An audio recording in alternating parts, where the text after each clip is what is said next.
So for those of you who haven't joined us before, SECA is the Centre for Sustainability, Equality and Climate Action. And I'm delighted to introduce one of our PhD researchers, Niamh Small, who's going to give today's seminar. And for those of you who don't know me, my name is Amanda Slevin. I'm the Director of the Centre for Sustainability, Equality and Climate Action. So I'm extra delighted to be here. Niamh is a PhD researcher in the School of Anthropology, Philosophy and Politics. And Niamh's ethnographic research looks at intersections between environmental activism and peacebuilding in Northern Ireland. So today Niamh is going to present a paper on environmental activism and environmental peacebuilding. And he's going to speak for about half an hour, and then we're going to open up for questions and comments and give a nice discussion going about the topics that Niamh is presenting on. Welcome to everybody who's joining us online.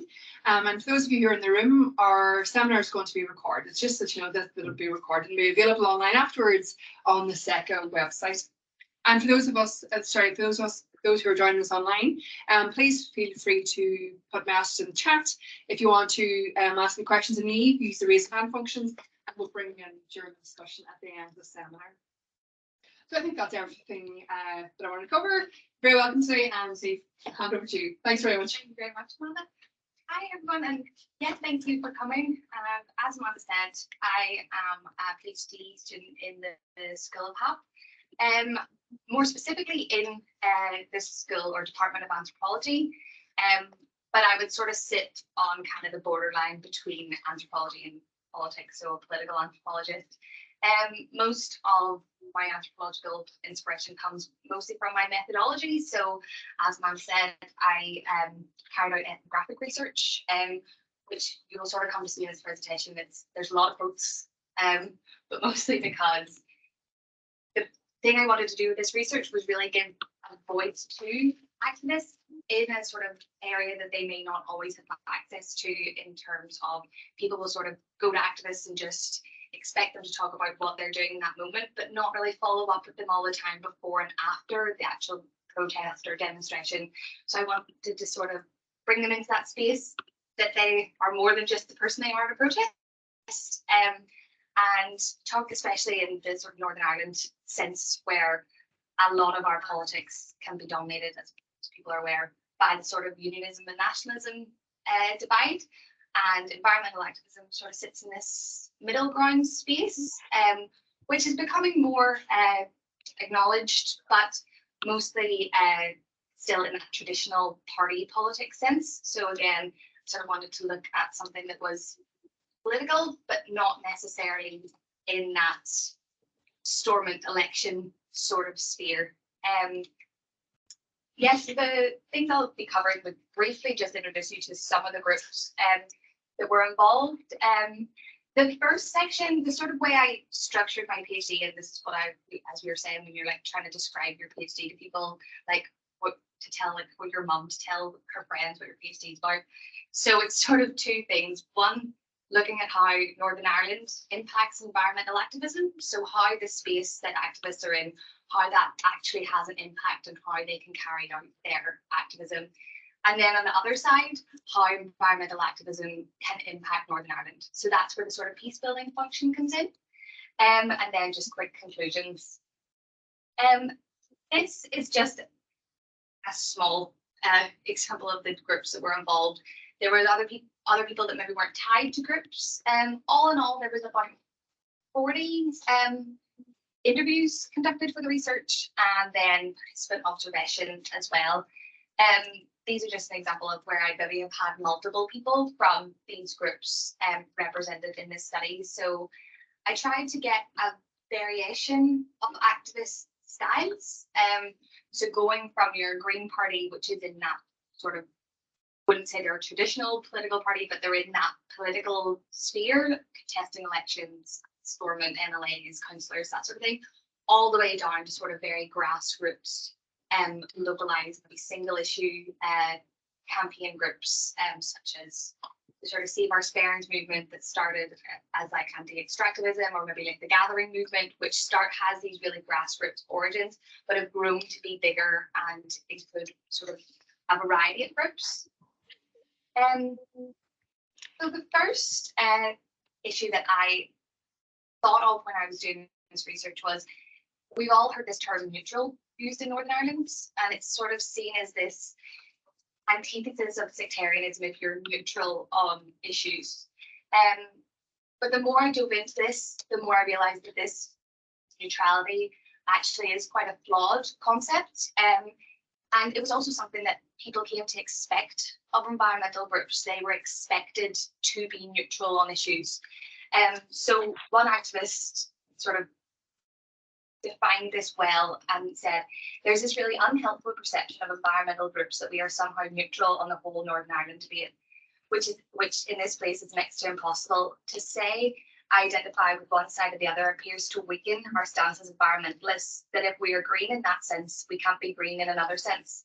And the same with orange. I find myself in most cases leaning into this perception of neutrality, albeit unhelpful, because it means that I am not continually having to defend my actions as impartial.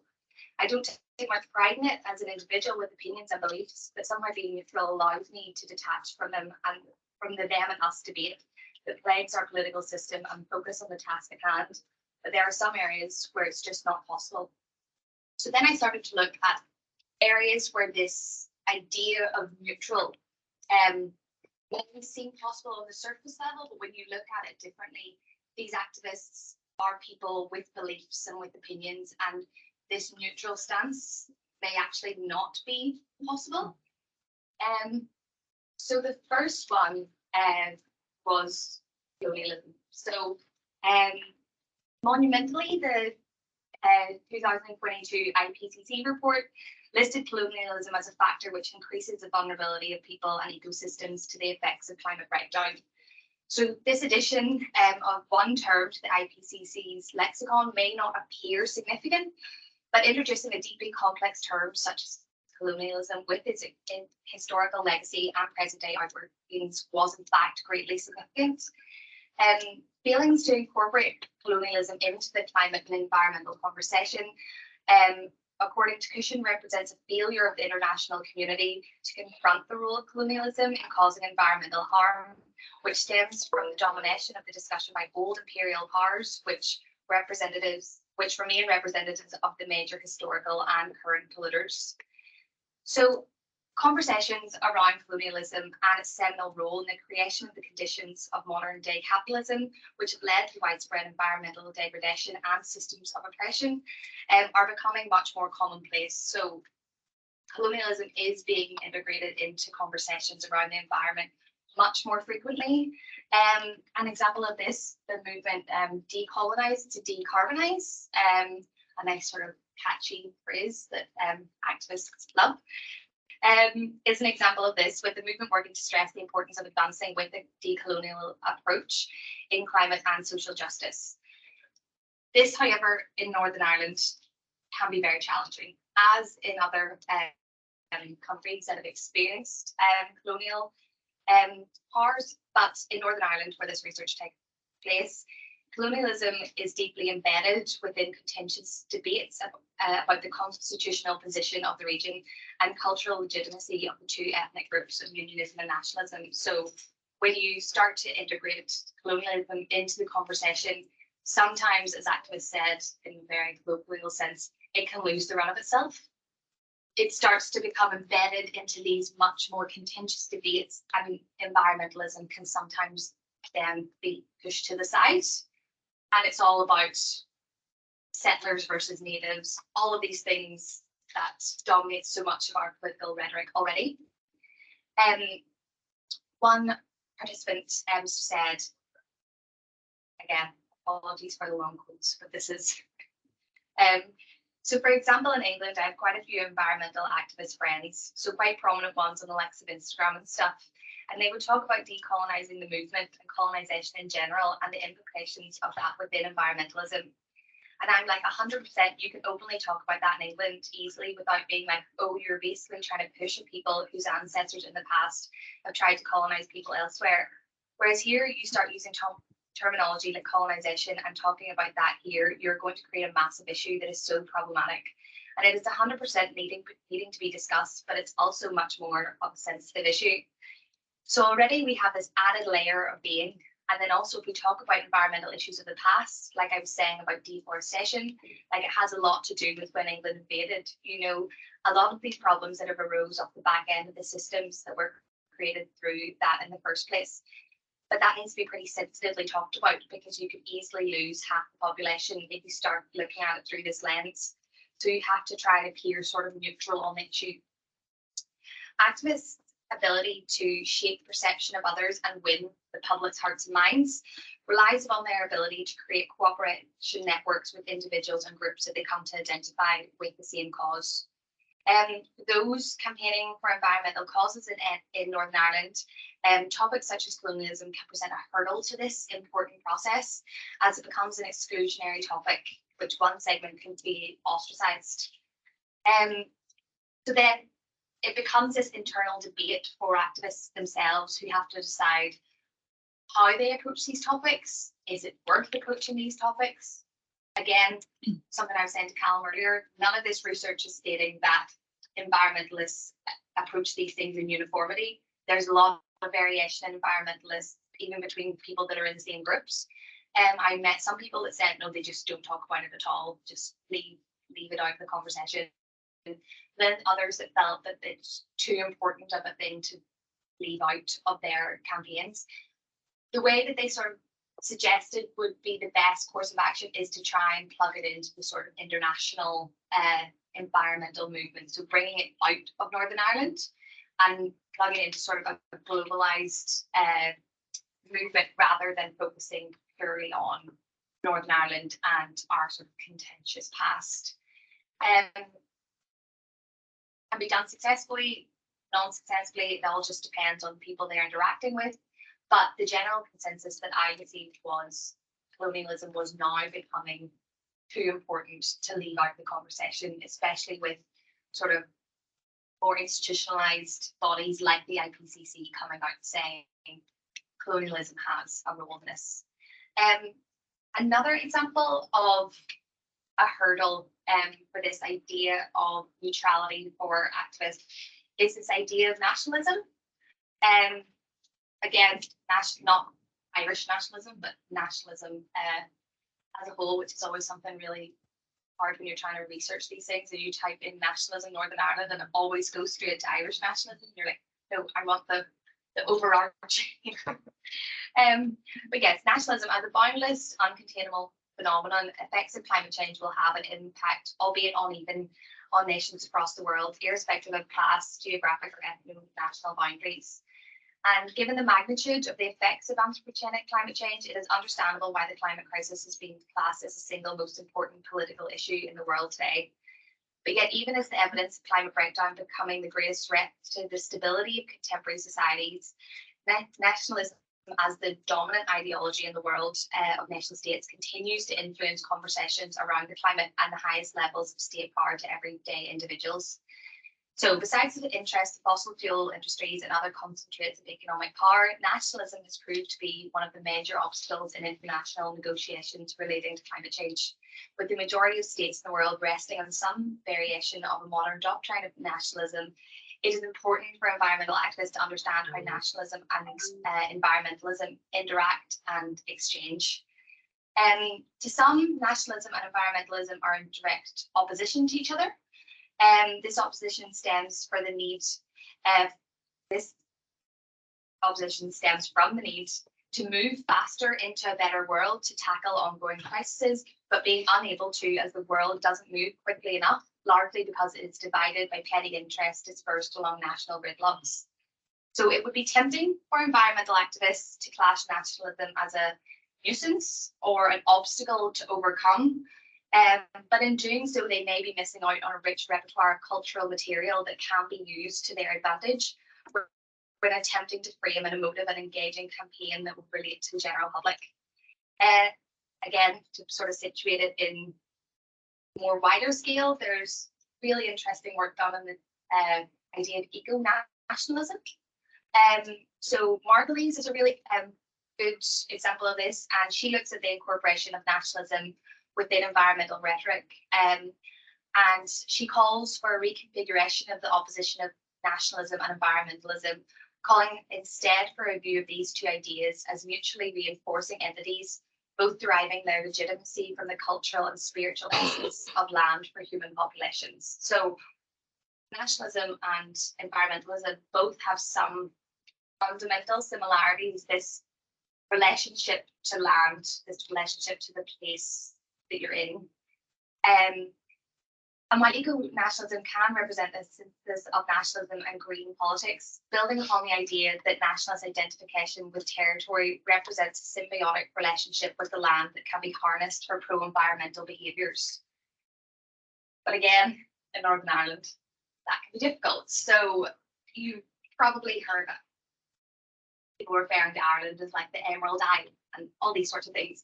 And these are really rich, emotive, and already existing things that activists could draw upon, but cannot always be relied upon, because if you start talking about the Emerald Isle and all this sort of things and plugging into that Irish sentiment, that can be exclusionary for one side of the society, and vice versa if you were trying to plug into a sort of more British sense of self or sense of identity, then again, the same. One activist said that for a long time, I avoided all the nationalism stuff at all costs. So if people tried to talk to me about unionism and nationalism stuff, I would just throw my hands up and say, no, this isn't for me. My theory of change was much more centered towards an international or commons perspective, trying to break people out of that binary thinking. Then I took a step back and realized that I wasn't communicating effectively, and it was a big moment for me in my activism journey. So I realized that I was being what I accused right-wingers of being, shouting on and on without taking in opinions from people of who I was speaking to. So in terms of nationalism, I may not identify with it, but it makes a lot of sense to the people that I want to try and communicate with. It's all they may have known, and it's what maybe brings them comfort and confidence in their daily lives.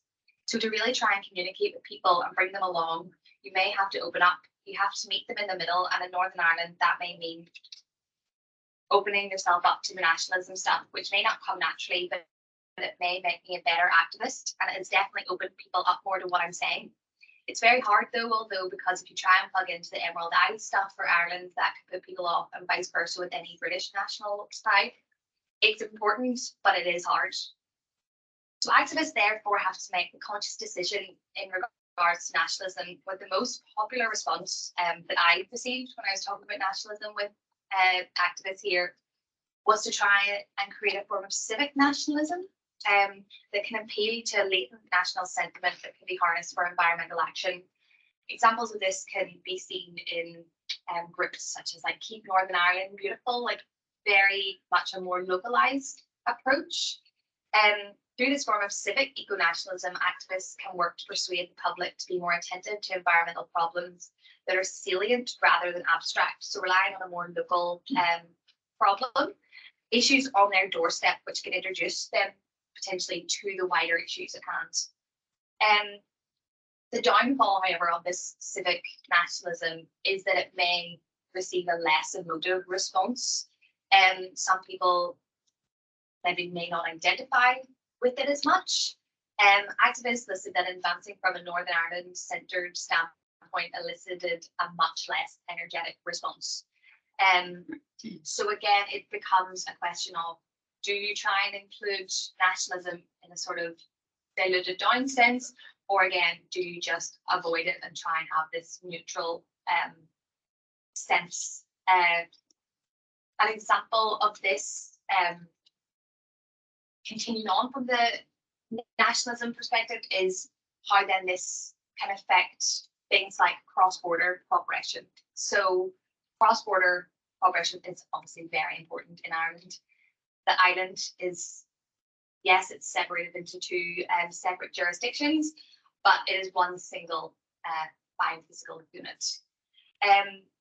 So considering this, one of the key areas of cross-border cooperation is matters concerning the environment and environmental governance. Yet in spite of the shared nature of environmental challenges, cooperation on these shared challenges remains relatively underdeveloped.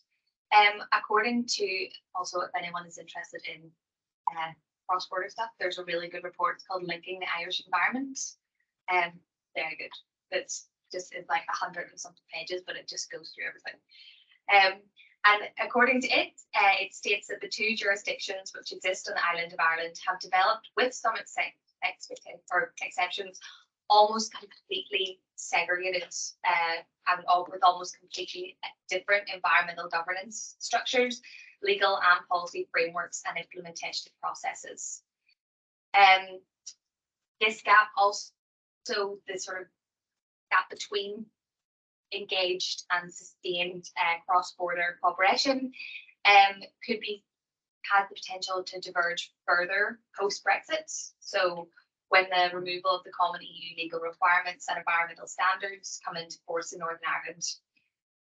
This uncertainty around the future of environmental governance and management in Northern Ireland is worsened further by the lack of devolved institutions here, meaning that meaningful environmental governance reform is currently on ice until the political instability surrounding the outbreaking of Brexit can be rectified. So what does this mean for activists who maybe there is a branch of an activist group in Northern Ireland and in Southern Ireland? What does this mean for them? And this was the activist that really encouraged me to look into cross-border cooperation, and it was an Extinction Rebellion activist, and they said to me in an interview, practically speaking, the border is an issue for us because it complicates a lot of our actions because of the different legislative bodies, and Brexit has made that a lot harder. So this means that for an island as small as Ireland, there needs to be two different Extinction Rebellion groups, so XRIE and XRNI. For us as a smaller of the two, the opportunity to join together was once presented to us, but we had to make the decision to turn this down as we didn't want to become tied to any political party or group. It could also raise questions about membership if some members didn't really relate to being in XR Ireland, or people on the outside questioning why a group from the Republic of Ireland was campaigning in the north. We didn't want to get accused of environmentalism being some sort of unification through the back door. So yeah, practically speaking, this means that we have less resources, smaller numbers, and less of a public platform. So it is very frustrating. You know, like the problems coming at us in terms of environment don't respect any borders. When in a perfect world, our action wouldn't have to either. But unfortunately, that's not the case. So that's just a sort of situated example of how these things really come to practically impact activists. It's not just that, oh, traveling south of the border can be difficult, or communication. It's these people feel like they actually can't do the common sense better thing. Extinction Rebellion Ireland, a much larger group, could have had better resources, all of these things that would make their campaigning so much easier, but they just feel like they can't do that because there seems to be Extinction Rebellion Ireland that could be exclusionary for people that maybe wouldn't want to join. And in a time where you're trying to attract and engage as many people, taking these decisions can really potentially have an effect on the amount of people that want to be engaging with you. Extinction Rebellion, as what Nagel defines as a cosmopolitan movement, argues that global concerns like climate change and environmental threats are infinitely more important to the lives of people than the parochial question of national determination. Yet given their position within a divided society, the XR group in the north of Ireland had to adhere to the societal conditions in which they operate. Collaborating with XR Ireland would have provided practically beneficial things to the group with greater resources, but could potentially have had a negative impact on the support they receive from the public in Northern Ireland. That's not to say that cross-border collaboration between the two factions of XR doesn't occur, but rather in an official branding sense, the two are presented independent of one another to avoid exclusion of those who do not identify as Irish. However, despite the difficulties surrounding cross-border cooperation for activists, claiming a neutral stance on the cross-border cooperation allows for a continuation of the status quo in Northern Ireland, which has seen the region left behind as a dirty corner of Europe, using its status as a post-conflict society to excuse for poor environmental standards. For environmental activists in the region, this is no longer acceptable. And through their campaigning in various sectors, environmental activists work to reduce the sensationalization of cross-border cooperation as a tactic of unification through the back door, instead presenting this strategy as but one integral strand of a fight against environmental threat and climate risks. On to the more optimistic side, that paints quite a bad picture and it makes it sound like you just can't be an activist in Northern Ireland, but you can. Yes, on to the sort of things that environmentalism can bring to Northern Ireland. So central to this theoretical framework of this research is this idea of environmental peacebuilding. So environmental peacebuilding, just to define it, rests in the assumption that the biophysical environment inherent characteristics can act as incentives for cooperation and peace, rather than violence and competition. Based on this, environmental peacebuilding presents cooperation as a win-win solution and an escape from the zero-sum logic of conflict. So one of the examples of this can be the environment can present a common cause for people that maybe don't think that they have this commonalities with people maybe on the other side of this divided society. So in Northern Ireland, where high levels of segregation remain and political issues tend to be viewed through the binary lens of ethnic politics, the environment resists this simplistic division. It's such a large issue. It is across all sectors. It is just too big to be pushed into one side or the other. We saw, as Amanda well knows, during the climate bill time, there was an attempt to do this as a sort of framing of environmentalists as more nationalists and people representing sort of agricultural community, which has a lot of like cultural ties to unionism. There was an attempt to push it into that, but largely speaking, it's more common sense to see that it's too big of an issue to be consigned to the binaries of sort of Northern Irish society that we are used to. So environmental campaigns such as those tackling issues of climate breakdown, extractivism and the rights of nature all stand as examples of causes which cannot be divided into green versus orange rhetoric. As an example of a cosmopolitan movement concerned with macro level threats to the humanity as a whole, these groups act as important generators of inclusive politics that are open to a wide range of citizens. By resisting co-option and sectarianisation of environmental issues and overcoming dismissal by ethnic elites, activists groups force societies to address the culture of sectarianism that continues to destabilise political institutions that are intended to provide for the people, and that is even more true now with a lack of government. You see how much activists and campaign groups do and can achieve, but most frequently they're excluded from a lot of the conversations. While these groups may not have clear outcomes of peace building, none of the groups that I included on that slide class themselves as peace building organisations. That's not their primary function.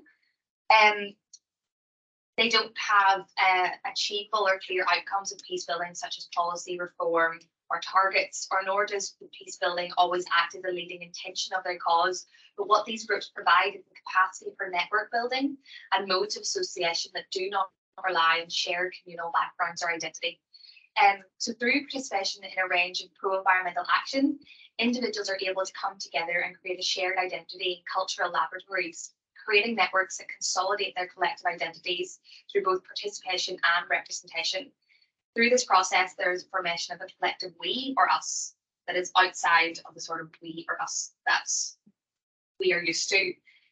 An activist explained this well to me, and it was probably one of the most insightful interviews I had, because generally environmentalism is thought of like now sort of a thing of the young, and that's the trend that seems to be here. But this was someone in retirement age, and this was their passion.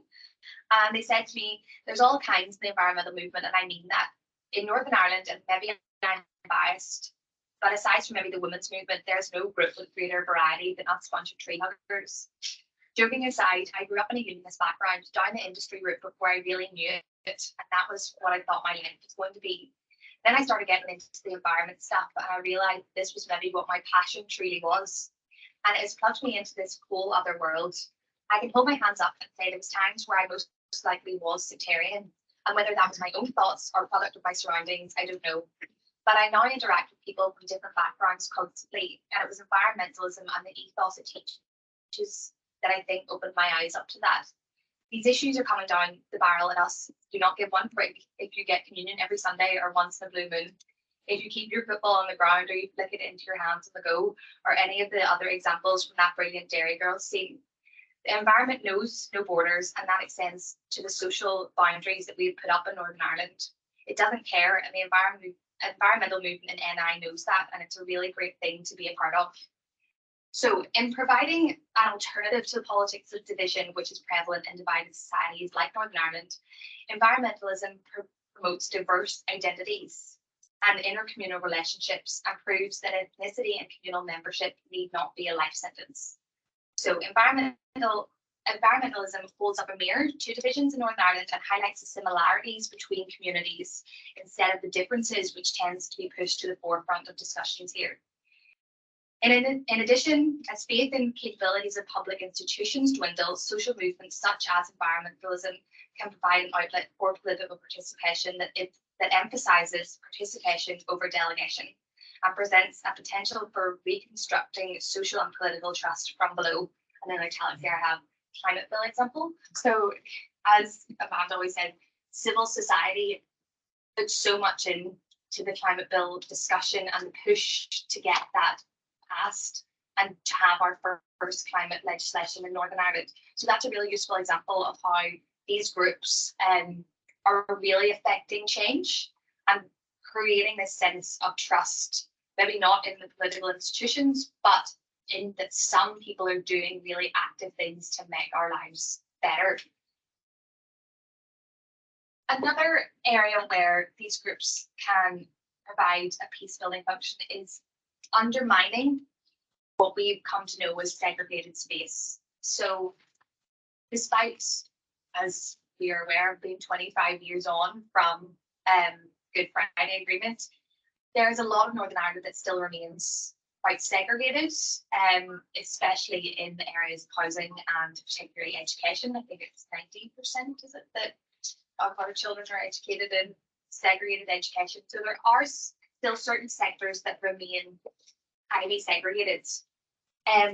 Areas of the region remain divided according to ethnic grouping, with certain areas strongly defined through the use of territorial markers such as flags and murals. An example of a place which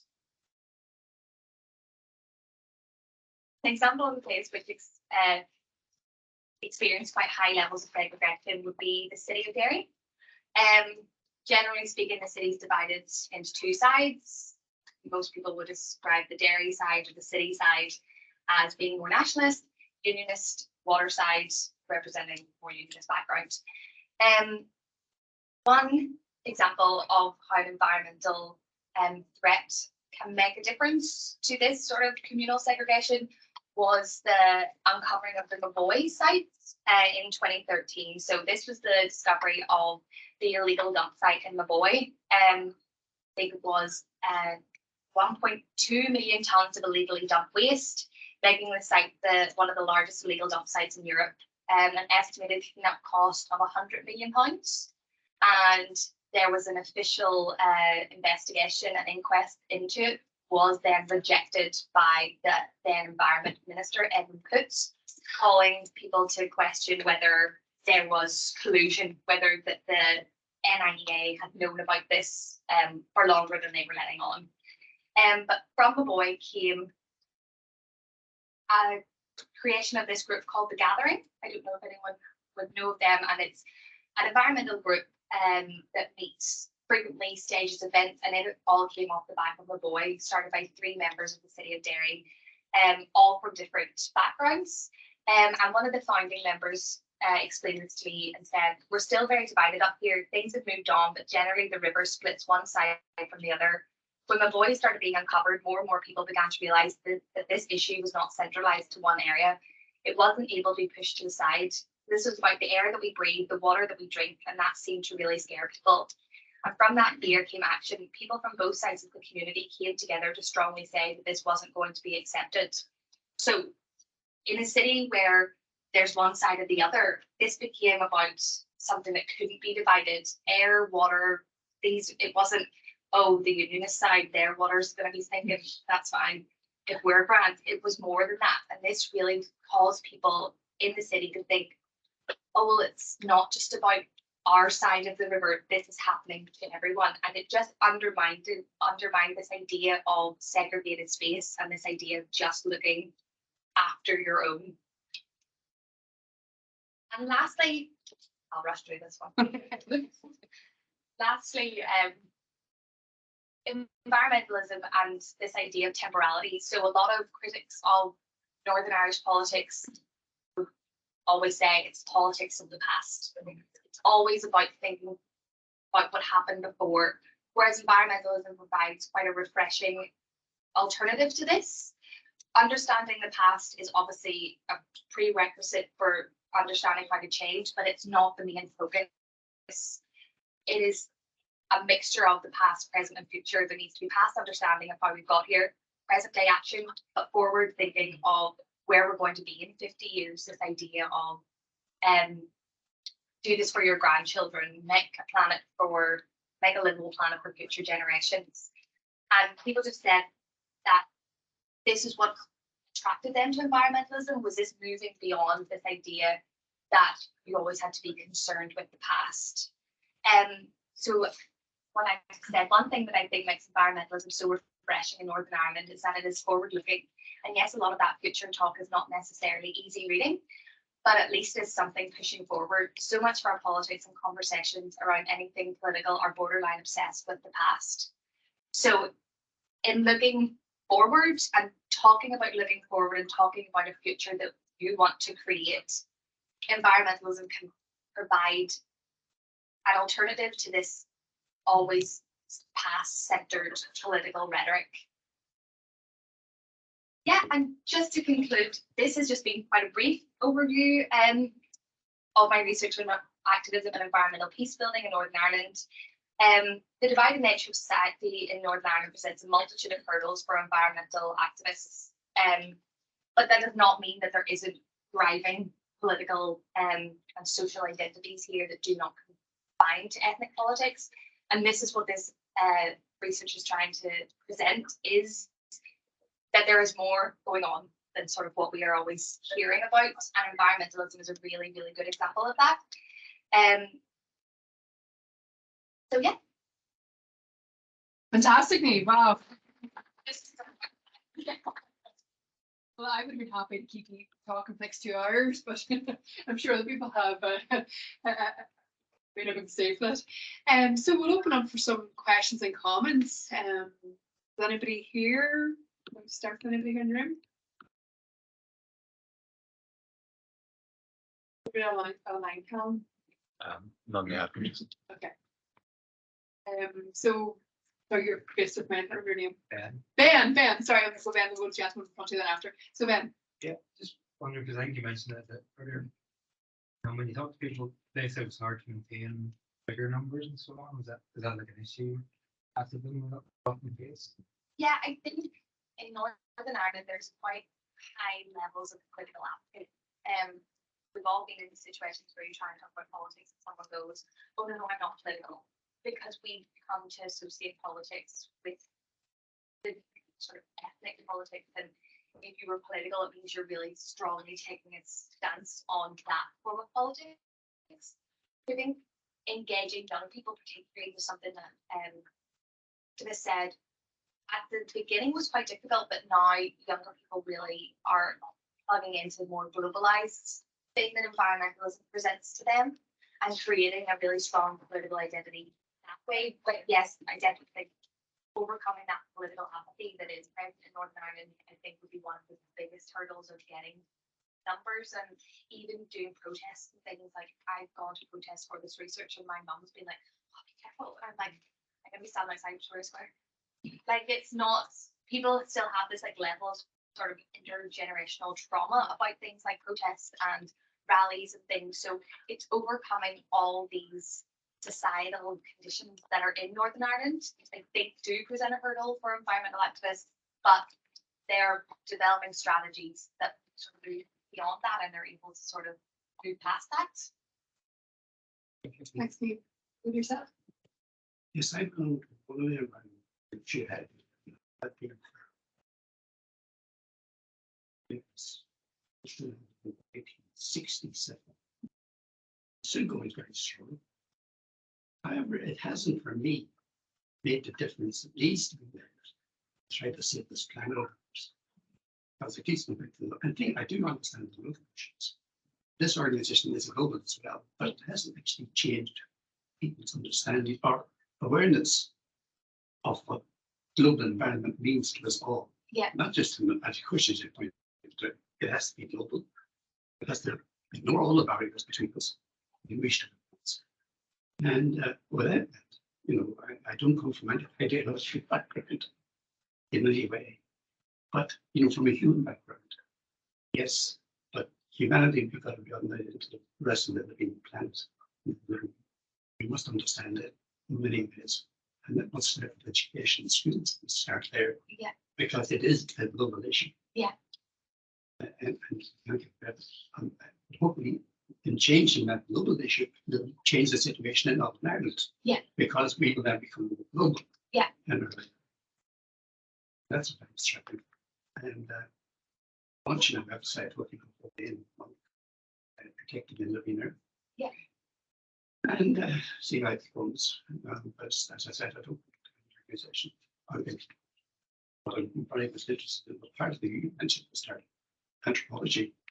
Yeah. You know, because I think it's key in many ways to solving our problems. Yeah. By looking at what it is to human. There's a really good environmental anthropologist. She used to be at Queen's. She's retired now. She lives in New Zealand. It's called Kay Milton. Right. And she writes a lot about the human and nature interaction and placement of humans within the ecosystem, not ecosystems that humans are in entire control of. But without it, we just but to improve our lives, we must improve the life by the climate as well. Yeah. Because it's that are really damaging the single decisions. Yeah. But then there are power structures that you do have to face as well. I know. Within that context. Yeah. But why is this continuing? Why we not? I'm not in any activist group, by the way. And certainly like to see people seeing that. That's really interesting. If I can come into that, if that's some more questions too, that just adds to that as well. Because I find it really interesting when you're talking about one of the examples of Civic People Nationalism. You're talking to a group that's focused on the local, and I don't know if it's the same group that you're involved with. But I'm wondering two parts to that as well. Is there an issue there about the direction of that group and the local orientation? Is that shaped by the fact that it's dependent on state funding? Is one issue. Then the other thing is about the ideological elements that you talked about, focusing on the national and on the local. I wonder, do you agree? Because that this is my inclination, is that doing so distracts attention away from the interlocking systems of inequality and power and vested interests and ideological tendencies to keep things the way they are. So by keeping it on the local, you're stopping those questions, you're stopping those global interconnections, and really de-radicalizing the potential to transform. That's what I would wonder. What's your thought on that? And maybe builds on about the as well. And I think the first one, when talking about this idea of state funding, that was something that came up a lot with groups. Is do you accept, like, what money do you accept, and is it better to reject things and not be able to do the things that you want to do, or do you accept money from certain areas and then be able to do the actions? I myself don't really know the answer because I'm not in control of any sort of activist funding, but that does seem to be a sort of grey area where people do have very different opinions. And in terms of the second part of the question, I think approaching it from a localized perspective was first introduced by activist groups as kind of like a starter, or like an intro into these issues. Maybe if you approach them with the global full scale, that might overwhelm people. And people generally don't like to be stressed and scared and sad. And like it's some people can process it, but maybe if people think that the issue's too big for them, it might demotivate them. But what I found is some people said that they got into activism because there was like a forest close to them getting felled. But then suddenly they're into it, into the next, like they're now involved in this sort of full scale change capitalism, change society, change the world. It's like they needed to nearly dip their toe in with a local issue first to kind of get them involved. But then there's some people that do come to it from the more social justice approach, and they want those systems of oppression and the interlocking issues that have got us here. That's how they come into it. So I think it's like approaching people from where they're at is probably the best idea. And it's good in Northern Ireland that there are many groups. So if you're more into that sort of wider scale, there's groups that would appeal to that. Whereas there's other groups I know that do like weekly beach cleans. And yes, to some activists, they'll think you're not going to change the world with like a weekly beach clean. But it maybe will introduce them into environmentalism rather than just being completely rejecting of it. And it's maybe just about trying to get as many people into the movement as possible. Yeah, I have a question from Declan Owens online. He said, Niamh, your preliminary research is very important for our society and is fascinating. I have a question in relation to the concept of peace building. Have you considered the labour movement and its potential to unite the traditional dominant communities in this jurisdiction? Peace and peace building is not just the absence of physical violence, so has the concept of industrial peace featured in your thinking?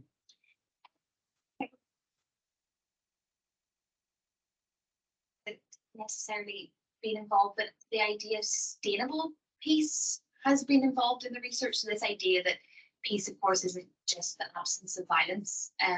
Sustainable peace is about removing those systems of oppression, long-standing peace. It's peace as a whole, even positive peace as well. That's sort of contrasted negative peace, which people may think Northern Ireland is in. It's like there's lacking of violence, but we can't probably define ourselves as an entirely peaceful society because there does still remain these divisions in society.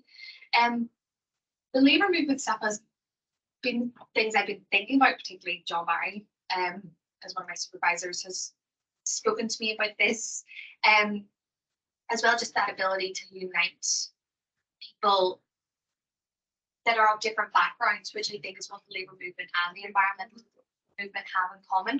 You don't have to be of the same age or the same gender or race. It's like you can unite on one strand. I think that's what the labour movement and the environmental movement does quite well. And you just have to have one common cause that can mobilise people and unite people together. Sure, if that answers your question, Declan. Any other question or comments here from the room? Sorry. Yeah. Thank you for your talk. That was really fascinating.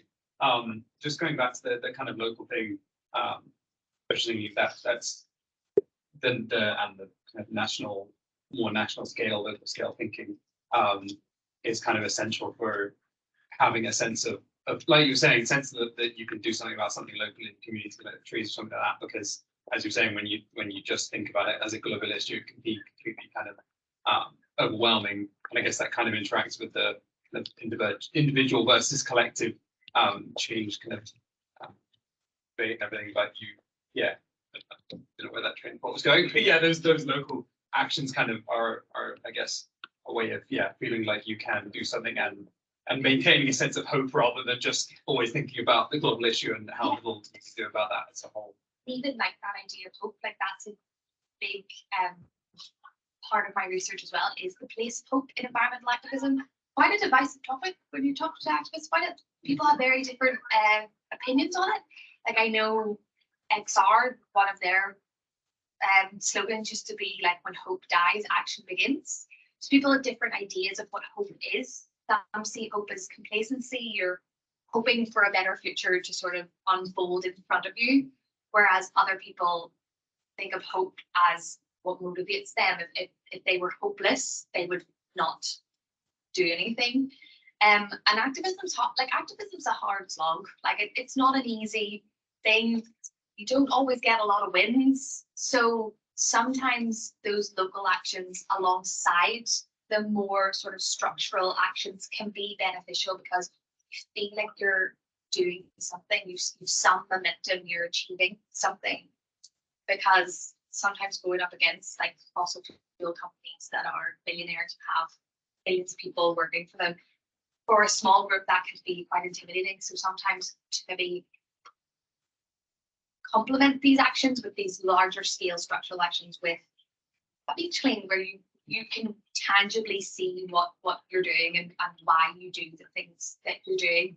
I think would be what I would sort of think is like my theory of change would be sort of to see both sides working in tangent with each other, because I think they're both necessary. I don't think that they can really exist well without each other. I think they're both needed. Absolutely. We're going to start wrapping up soon. I'll take a very, very quick question from yourself. Sorry, I've already. Matthew. Matthew, sorry. Just a quick sort of observation about the impact of emotions and how so much of the climate debate is very tribal and engaging. Climate change now will engage people's emotions, and then net zero is going to make you colder and poorer. And that's similar in some ways to the tribalism that we see in sectarianism. How far do the groups that you've worked with find ways to engage on an emotional level and combat that kind of emotional misinformation, misdirection? Yeah, most of it, as I was said previously, was this forward thinking element of like, do it for your grandchildren. But recently people, I think COVID had a very big effect on activists because people had a lot to deal with and a lot to sort of think about. And when they came out of COVID, they didn't want the bad stuff anymore. So I think a lot of activists that I spoke to, because I was doing my research during COVID, so I kind of got that like middle of COVID and then the end, the coming out of it. And they said that they had to really reframe how they presented these things in an emotional sense. So it then became more about create the life that you want to see in terms of the cost of living crisis. That's been very useful messaging because it's showing that these structures and these systems that we are in do not work for the majority of the people. So really hammering that issue has been quite useful in campaign messaging. And again, it comes into that global local thing. The polar bears seem to have people seem to become dull to that now. So it's trying to find the next sort of imaging, and that kind of has moral questionings because it's, do you send cameras to the likes of the global south to film extreme weather events? But it's trying to situate these things in the now more so than the forward messaging, because the forward messaging might sometimes people be like, oh, it's fine, that's 2050, it'll be sorted by then. It's trying to create an emotional response to people that these things are happening now. And that's where the local again is useful, because people think, well, this area is going to flood it. We can see now we have more floods around here. We're in summer we have more droughts. So there is these different frames and levels are always really important. Callum, you just want to come in there. We'll take one last question. Comment. Yeah, one came in online. I had another myself, but I can ask that after. From Colin Shaw, and he said, does Northern Ireland's kaleidoscopic legislative context devolve national and EU legislation, power shared ministry, multiple statutory bodies, local councils, etc., represent an obstacle to activism? Is it hard to find a target for protest? Yeah, I think so. And I have a section in thesis about sort of associationalism and sort of interacting with institutions. And it does present a hurdle because the environment is becoming a sort of hot topic, like we saw with the manifestos for the last election it was environment this and environment that, but there's no people holding them up to these issues. The fact that Northern Ireland doesn't have an independent environmental protection agency is an example of that. All of these different sections can exist, but there's no one holding them to account. So the people that are responsible for like environmental standards are the same people that are polluting the environment. So there's no one standing on the outskirts, sort of like being the cheerleader for the environment in itself. There's so many places to go, and then also if you have a query, or if you want to report something that you've seen, like someone polluting, like a farmer polluting land or something like that, who do you go to? There's too many different bodies. You get pushed from one side to the other, and then God forbid if you wanted to take it to court, you could end up being out thousands of pounds, while the person who's polluting will throw some money at it and they don't care. The fines are nothing to them. It's probably easier to pay the fine than to pay the proper removal of these things. So it is, I think, like the multiple bodies that exist in Northern Ireland kind of are like smoke and mirrors technique, because it becomes too much of an issue to protest, or too much of a hurdle to get over to make your voice be heard. So some people just feel like they're completely disillusioned with it, and they've nowhere to really go, or they don't know where to go to get these things sorted. So sometimes it's too much hassle for someone in their daily life that maybe has a job, family, all these sorts of things. And for some, like maybe some people online in the room, it could also be motivated to take action. Yeah. To bring about change. I'd love to give you quite enough to question. We'll run over time, and so Niamh, thank you so much for absolutely fantastic presentation. Your research is so valuable and so important, and we can see that from the conversations that we're having here today. So thank you very much. Like, we give Niamh a round of applause.